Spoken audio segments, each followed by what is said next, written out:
I'm so pleased to briefly introduce our keynote speaker today, Jackie Murray. Jackie, I first met many moons ago in Groningen at the Hellenistica Groningana, where she demonstrated exceptional insight and ability at even a relatively junior state. And she is now, back then she was at UW, now she is Associate Professor of Classics at the State University at Buffalo.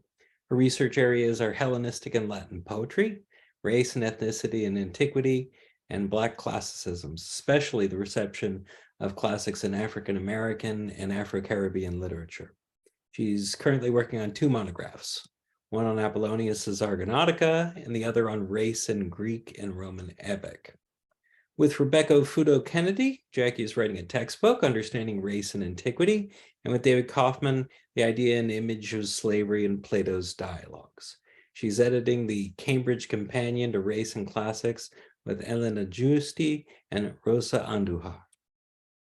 Without further ado, I invite Jackie to turn on the camera and take the reins. So happy to have you, and we're honored to welcome you as our keynote speaker for Res Difficulties 4. Well, thank you very much, both Hannah and Joe, for inviting me to this particular honor. And my cat is somehow in the background there. So I have the blurred background is not helping get rid of my cat. But I'm going to share my screen, and let me see if I can get that ready. Okay. All right. Sorry, everyone. Okay. Well,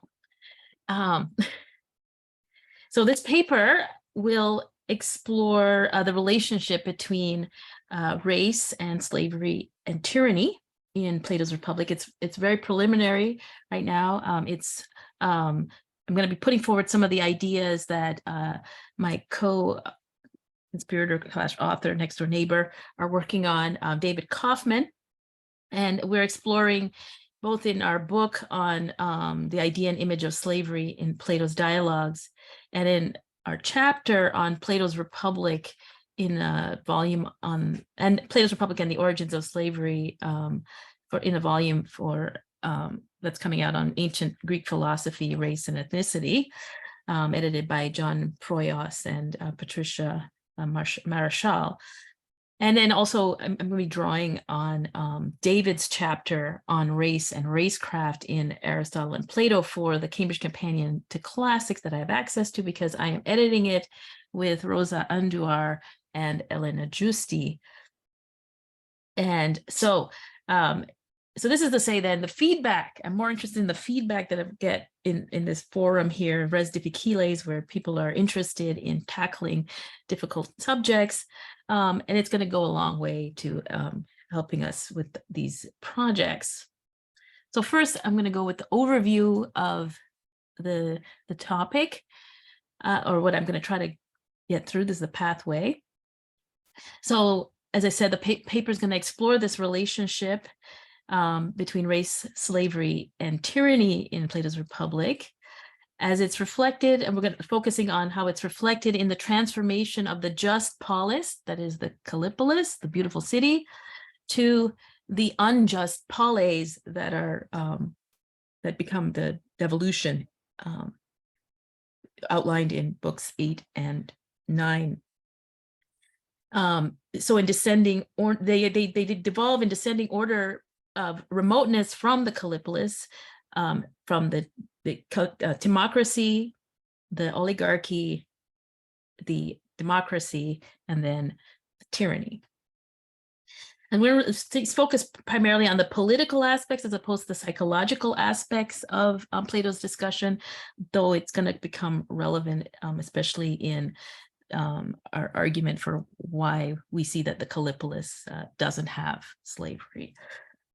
And so, yeah, we're going to argue then that slavery is alien to Socrates' conception of a just state, whether that is in his initial just polis, the one that is branded the city of pigs by his interlocutors, Glaucon in particular, or the Callipolis, the one that's everyone more famous one, with the led by the philosopher kings and the guardians.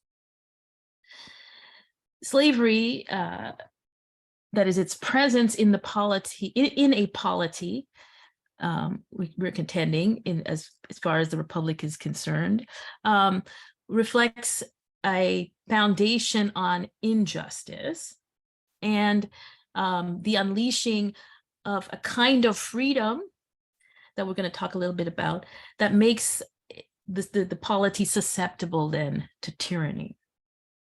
So it's a sliding scale. All right. So in the Republic then, our first point will be to argue that slavery is alien to the city. And I'm going to start off by discussing the challenges, or the challenge that Socrates has set. So we have to understand the context in which he's making, Plato's making the argument. So what is the challenge? And then we're going to move on to talking about whether or not there's slaves in the Callipolis. Then looking at the corruption of honor that is at the heart of the shift, or at least the way he's presenting the shift from the just state, the Callipolis, to democracy and ever on down. And then we're going to look at the role of race in coming back to the question of the noble lie, and looking at how that's transformed into what I call the ignoble lie. And then finally, we'll look at what is characteristic of the tyranny that is the freedom that we're talking about. We think is the freedom to dominate. And as you noted here, all the translations I'm going to be using are from Gruber, but mainly because much of the Greek is, and we just had this discussion about the necessary language, though the language is necessary, but I'll only highlight when it is really absolutely crucial here. The translation is very good. So, all right. All right, so let's talk about the challenge that is set by Glaucon to Socrates. So this, of course, occurs in Book 2 of the Republic. In Book 1 is preoccupied with Socrates' sort of defeat of Thrasymachus, who is making the argument famously that of the idea that justice is in the interest of the stronger. And Socrates, through various tricks and means and ways, manages to defeat Thrasymachus, but it's not a particularly satisfactory defeat for his interlocutors, and so Glaucon speaks up and offers a stronger formulation of Thrasymachus's argument, insisting that Socrates not only has to explain precisely what he means by justice and injustice, but also the power that each of them have in the soul by itself. He says that he will present the popular understanding of justice, its origins, and then he's going to argue that those who practice justice do so unwillingly, quote, as something necessary, not as something good. And that the life of an unjust person is much better than that of a just one. Now, here I have the quotation. You can look at it there. So now it's important. I wanted to highlight here the language he's going to be using here. So he says, they say that to do injustice is naturally good and to suffer injustice bad, but that the badness of suffering is so far exceeds the goodness of doing it, that those who have done and suffered injustice and tasted both, but who lack the power to do it and avoid suffering it, decide that it is profitable to come to an agreement with each other, neither to do injustice nor to suffer it. As a result, they begin to make laws and covenants, and what the laws command, they call lawful and just. So this, they say, is the origin and essence of justice. All right, so he establishes here that it's important to notice then that in this formulation, he's using naturalizing language. He uses pepukenai to talk about there's sort of a natural tendency to want to do injustice, and that is a natural good, apparently. And but of course, to suffer injustice is naturally bad. And then he also uses the sensualizing language, talking about once you've tasted it, so it's clearly some the injustice that he's talking about seems to do with the body, because of the use of like the metaphor of tasting the injustice. And so his language, I want to suggest that I'm coming at this now as the literary person in our dynamic duo, me and David, as opposed to the philosopher.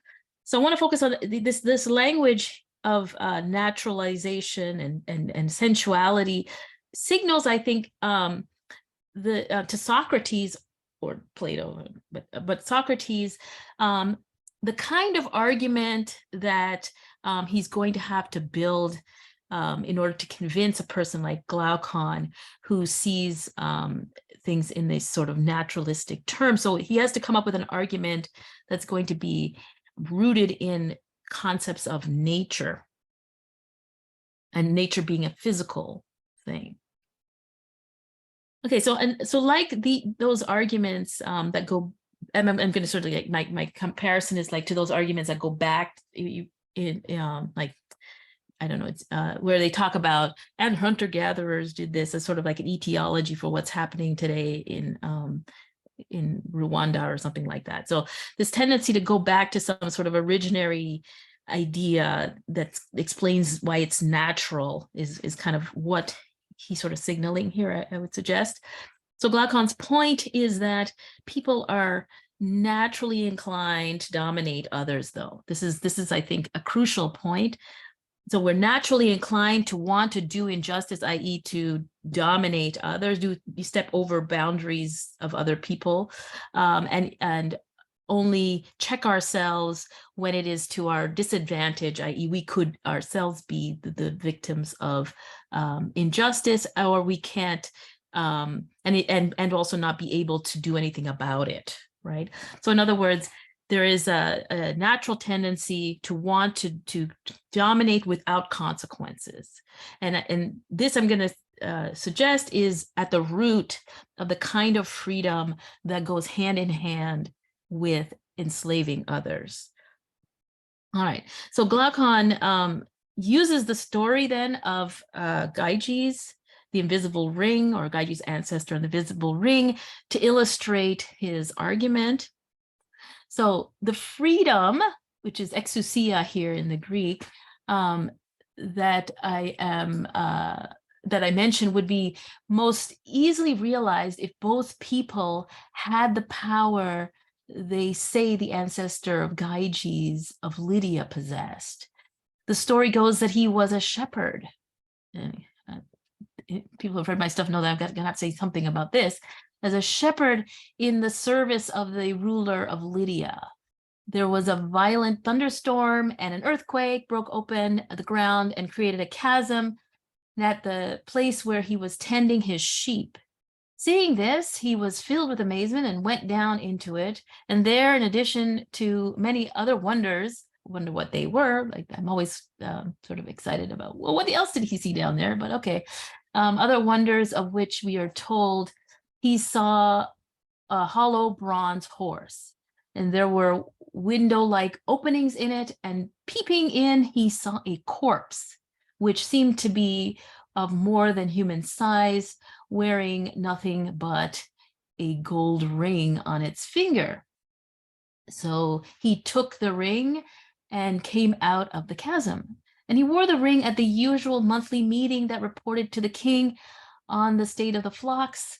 And as he was sitting among the others, he happened to turn the setting of the ring towards himself, to the inside of his hand. And then when he did this, he became invisible to those sitting near him. When he turned it the other way, it was visible again. So he experimented with the ring to test whether it indeed had this power, and it did. And if he, so then he, of course, used the ring to become the messenger, or he became connived to become the messenger to go to the king to make the report. And when he was there, he seduced the wife of the king, attacked the king with her help, killed him, and took over the kingdom. So then, of course, Glaucon then says, all of us would want to have this particular power.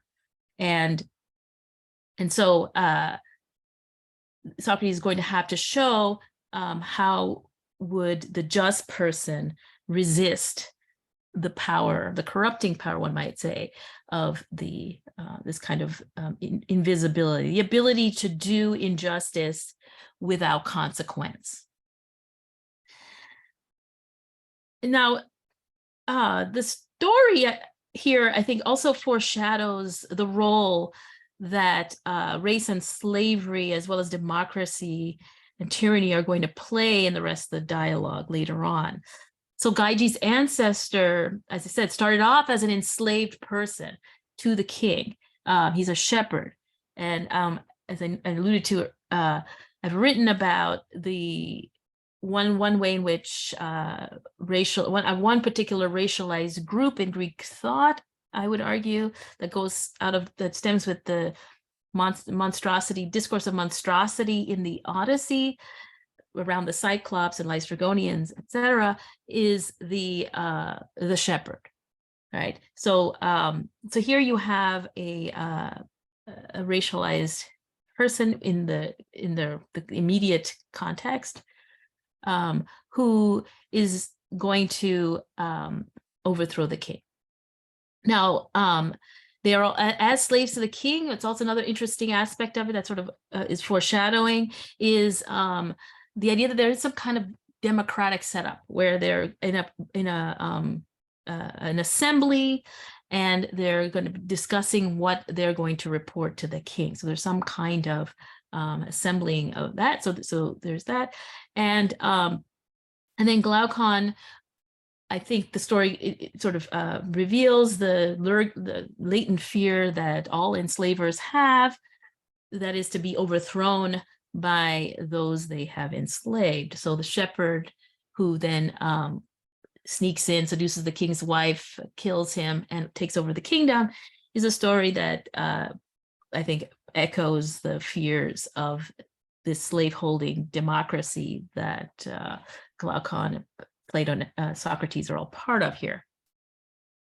And the shepherds indeed are particularly worrying for enslavers because, of course, they carry weapons, right? And I don't have to get into the Roman side of this, where the Romans freak out over shepherds having weapons. So now, Socrates, in the earlier part of the dialogue, had already revealed that that he thinks that the kind of shepherd, or that the kind of ruler he's talking about is a shepherd, or a shepherd is a good can be a good metaphor for the kind of ruler he's thinking about. In his argument with Thrasymachus, he points out that, well, the point of shepherd is not a moneymaker. Socrates always has a unitary job title for everyone. They're doing one job. And so the shepherd is not a moneymaker. He is not a banquet maker. He's not a restaurateur, etc. He is one whose job it is to take care of the sheep. And this is how Socrates, we have to always remember that this is how he understands ruling.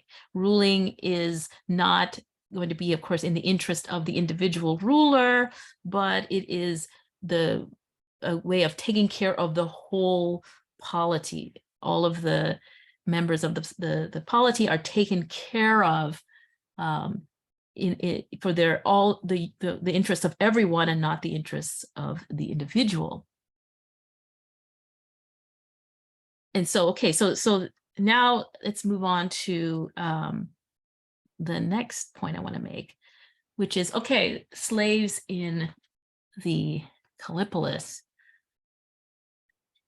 Now, Socrates comes up with Socrates and Glaucon in their discussion come up with we can come up with two just cities. The first one, which Socrates particularly likes more than the second, is the city of basics, basically. They have, he points out that, they live a very sort of frugal or ordinary lifestyle. Everyone in the city has a job that provides for everyone else.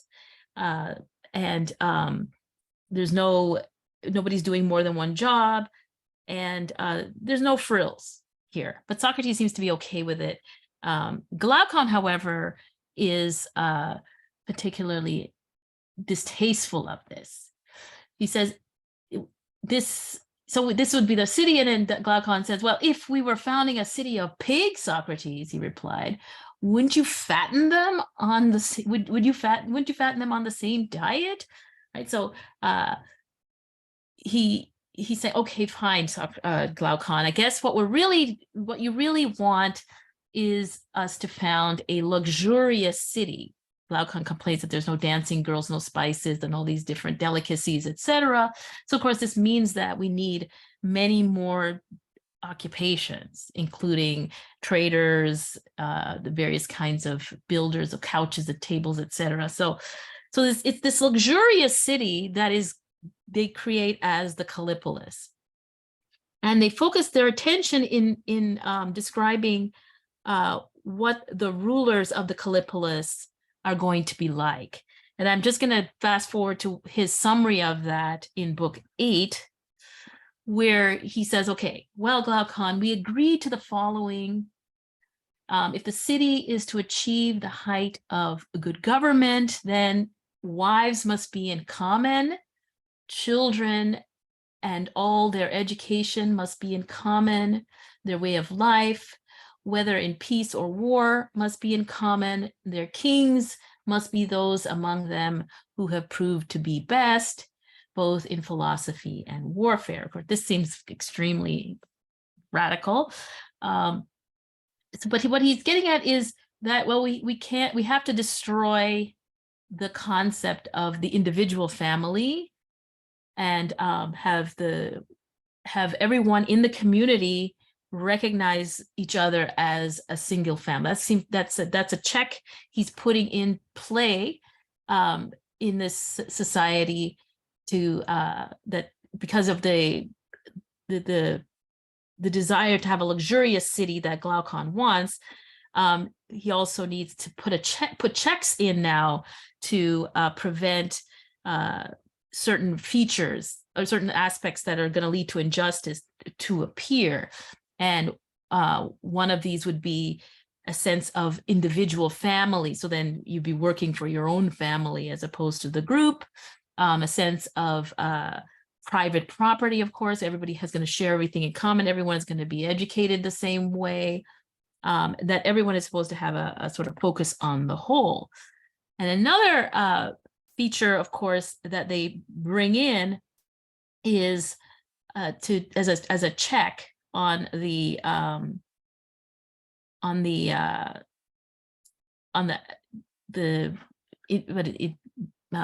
noxious aspects that could come in, is they come up with a myth to naturalize the hierarchy that they've created, the hierarchy that involves the philosopher kings and the guardians, who are going to be in charge of the people over and everybody else in the working group as the lower class. So the political control of the city is in the hands of the rulers and the soldiers. And in order to justify this, they need to come up with a lie. And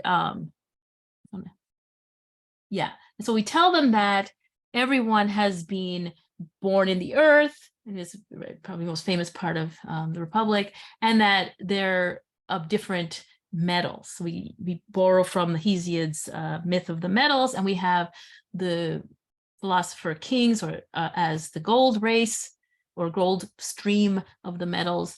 We have the silver stream are the soldiers, and then everybody else is divided into bronze and iron. Okay, so already built into this noble lie is as David Kaufman points out, is there's already a sort of contradiction going on. So on the one hand, you have, or at least a difficulty here. On the one hand, you have a very rigorous stratification based on value, something that's recognizably valuable: gold, silver, bronze, iron. And then on the other hand, there's this claim that everybody is sort of the same in that they're part of the same family. So that already sets up a tension. However, I would argue that these are the checks and balances that are, or checks that are put into the system to prevent injustice. So if we're going to have to justify the hierarchy that is going to be in place, where the people who are ruling are being forced to rule, that's another thing. The rulers are not people who want to rule, but they are naturally, quote unquote, naturally good at it, the best at everything, and the best at ruling. So they should be ruling, and they're going to be forced to rule. So in order to force them to rule, we have to have various discourses. And one of them is this naturalizing discourse that claims that because they're part of the gold, quote unquote, race, they must rule, even though what that means is that they have to take care of everyone, not their own interest, right?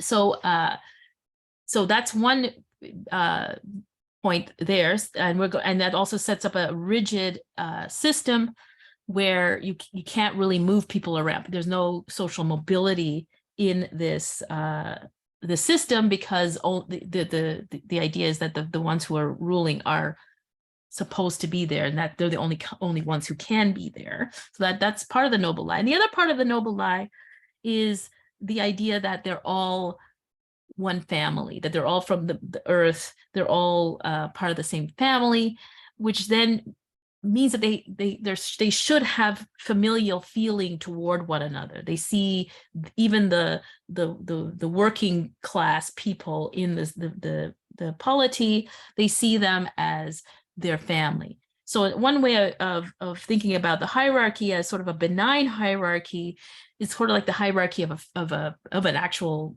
nuclear family, where, okay, the parents are the ones in charge, and the kids are, not in charge. They don't usually have a lot of say in what goes on, but the good parents are looking out for the interests of the whole family, and the interests of the children.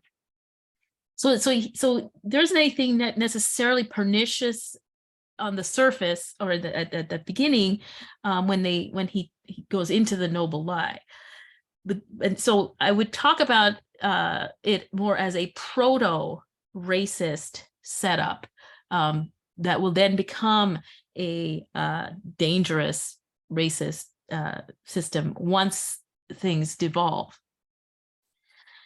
All right, so we have this Callipolis, and then they get into the discussion of, well, what brings it down, and they of course appeal to the muses, and the muses suggest that, well, a civil war is going to break out. It's going to get the tensions, presumably, that lead up to the civil war. We don't really care too much about, but at some point, a civil war breaks out between the ruling factions, right? And both the iron and bronze types pull the constitutions toward money making, right? So the lower working class group are now interested in money making and acquisition of land. So private property kicks in, acquisition of gold and silver.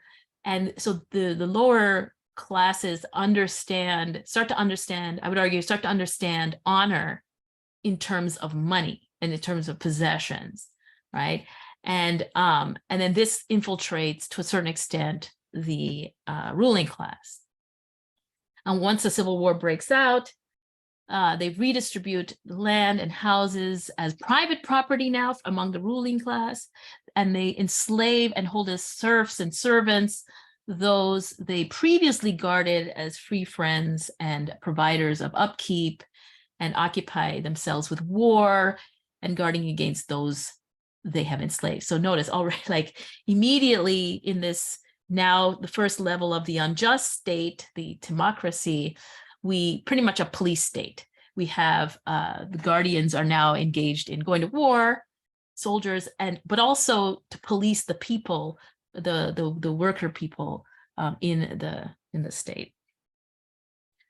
And at this point, I want to shift to looking at some examples from actual historical Greek states, particularly the Crete, because Socrates mentions that the timocracy is the formulation, is the kind of state that Crete is. So it'd be interesting to see what they say about slavery. So here, I'm of course taking it out of the Greek, the source book on Greek and Roman slaveries. Okay, so here we have 5th century inscribed law. Okay, so the provisions below belong to the famous Glaucon Code, as he says, right? So the point is here is that if a free man rapes a free man or a free woman, he shall pay 100 staters. If he rapes an apateiros, 10 staters. If a doulos rapes a free man or a free woman, he shall pay double. If a free man rapes a oikos, he shall pay 5 drachma. And if a oikos rapes a male or female oikos, he shall pay 5 staters. So already we can see valuing of people according to money is in play. So in a sense, when I think we should take it quite literally when Socrates says the timocracy, that the valuing is also in money, because time, the value is this physical value of money. And so, but what's interesting is that some people are worth more than others automatically, right? And their life is worth less, or their dignity is worth less. And another one, we have, here's if a slave woman, a boikea, gives birth to a child while separated, she shall bring the child to the master of the man who had married her in the presence of 2 witnesses. If he does not accept it, the child shall be in the hands of the master of the slave woman. And if she gets married again, the same man before the end of the year, or presumably has sex with the same man, then the child shall be in the hands of the master of the male slave. So here again, the idea that there's certain people, the enslaved, do not have the same human dignity as a free person or a citizen is in play. So this is the kind of next level just city that the timocracy we have to think about is lying behind the idea of the timocracy. And so if then ruling brings honor, that's the guardians are supposed to be wanting to rule for honor, right?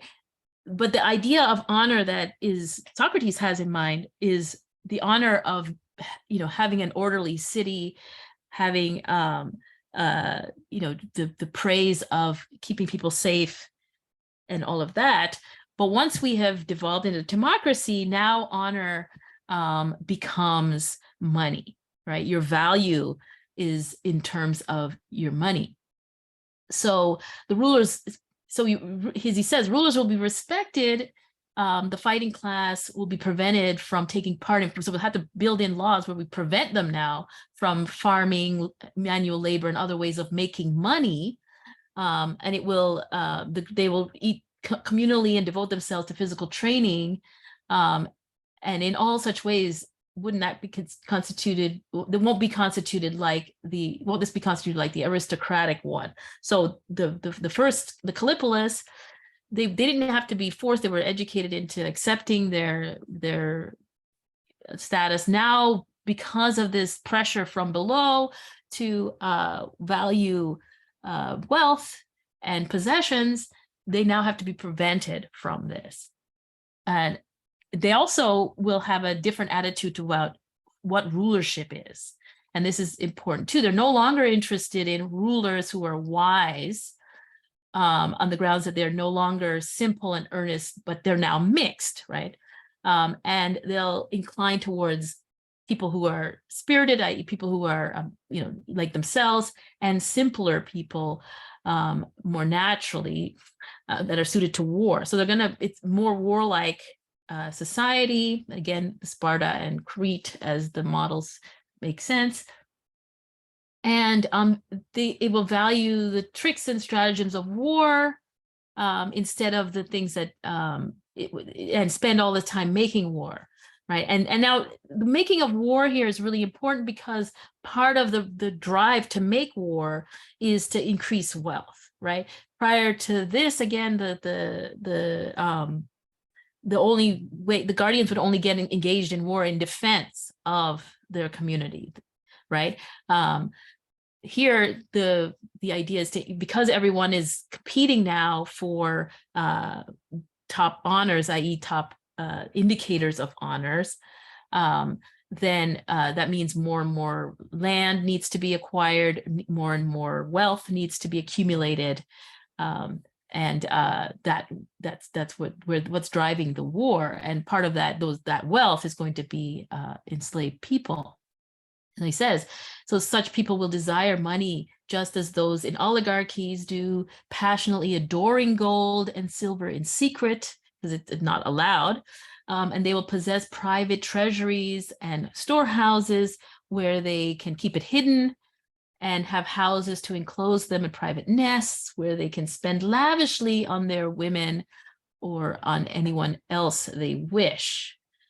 All right, so this is now the first evolution, and immediately slavery was introduced as part of that society. So this is the origin of slavery as far as Socrates it would suggest. And he continues on with the idea, their lust for wealth. He says that they'll be mean with their money since they value it and are not allowed to acquire it openly, but they'll love to spend other people's money because of their appetites. And so they'll enjoy their pleasures in secret, running away from the law like boys from their father. For since they've neglected the true muse, that of discussion and philosophy, they value physical training more than music and poetry, and they aren't being educated by persuasion, but by force. So violence, my cat is now getting into the system here, sorry. Yeah, the point is now violence is a part of the way in which people are made to do what they are supposed to do, and no longer is it through the persuasion of education and discourse, etc. And so then that brings us back to this. So now once we have slavery, we also now need some kind of ideology or story to tell to keep everyone believing that this is okay. And this is where the sort of latent, dangerous aspects of the noble like kick in, because now that valuing of everyone based on gold, silver, bronze, and iron now becomes a real marker of a quote unquote racialized difference, where the gold and silver are now higher than the bronze and iron. And as I said, they enslave the bronze and iron. And this means, of course, they must be thinking of them as no longer part of their family. And indeed, that's the case. In the sort of origin story of the average Timocrat, what happens is that they have already individual families at some point, and you have a wife who is a Timocrat, presumably, and her husband who is the gold. So you have silver and a gold. And the wife, of course, is nagging her husband to be more ambitious in his pursuit of political honors, and he won't, because he's more of a philosophical type. And so this then inculcates in their son the idea that acquiring wealth and political prestige is important. So already we've got this valuation happening, and then so basically what happens is the noble lie then becomes what I call the ignoble lie, and these gold, silver, bronze races come into being, and a racism operates through violence to keep the iron and bronze and iron in their place through the violence of the ruling class. All right. So then we can fast forward then now to the issue of slavery, just to keep track of the time. So what we then get is now slavery then becomes increasingly part of the society as it goes through its various devolutions. And in the case of democracy, what's unleashed is absolute freedom, and freedom to do whatever, including an equality of people are also equal, in such that slaves can abuse their masters and masters can abuse the slaves, both without various consequences, or at least they could try to without consequences. So there's a leveling of the population, but also in this sort of unjust democracy that Plato has in mind, is the idea that people, their lust to dominate others is unleashed. And then it becomes in its extreme form in the tyrannical person. So the same disease that developed in oligarchy and destroyed it also develops here, and it is more widespread and virulent because of the general permissiveness, the allowedness, right? And eventually enslaves democracy. So in fact, excessive action in one direction sets up a reaction in the opposite direction. And this happens in seasons of plants, etc. And he says, the extreme freedom cannot be expected to lead to anything but a change to extreme slavery, whether a private individual or the city. And so the idea then is that the city that is just basically a slave city is tyranny. So now in private life, before a tyrannical man attains power, isn't he the sort of person who associates with flatterers who are ready to obey him in everything? So you have everyone in the society is enslaved to their passions, enslaved to their desires, particularly the desire to have wealth and dominate others. And so in the sort of jostling for power, they look at the sort of alpha in the group and flatter him in order to get what they want.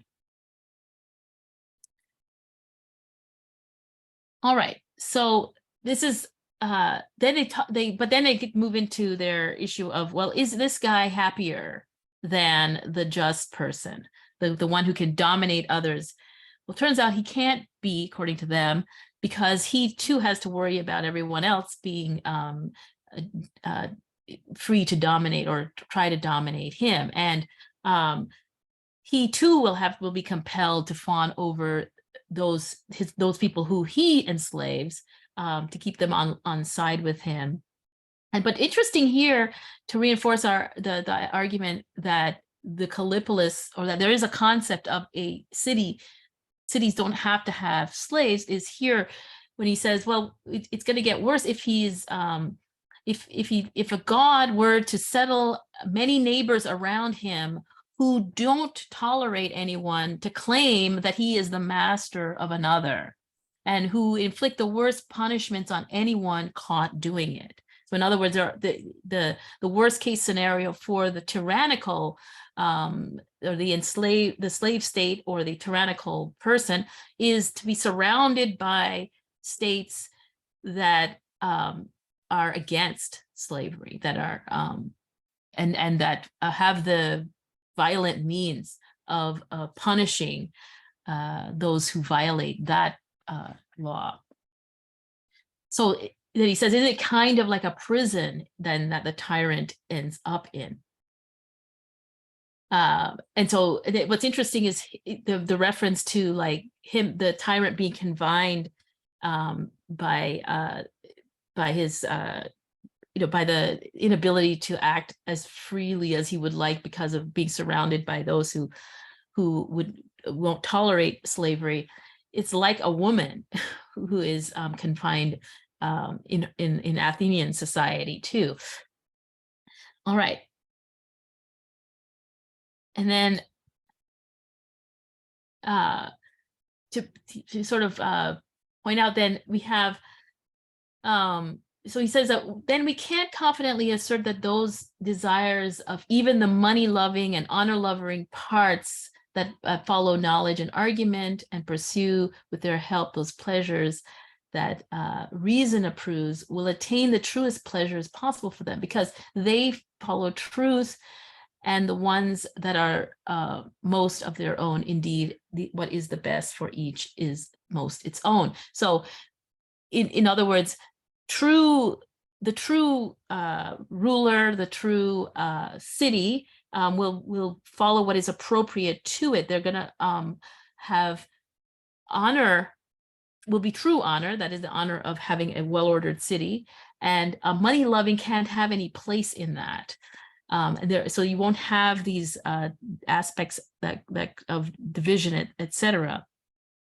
So now we're just going to get to the conclusion. So in the paper, then, I've explored the relationship between race and slavery and tyranny in Plato's Republic, and it's through looking at the transformations from the Callipolis to the tyrannical state.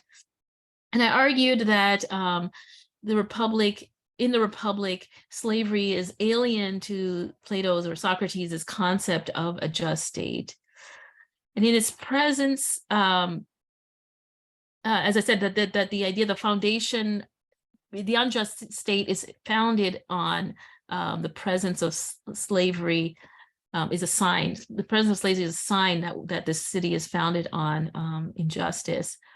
And then,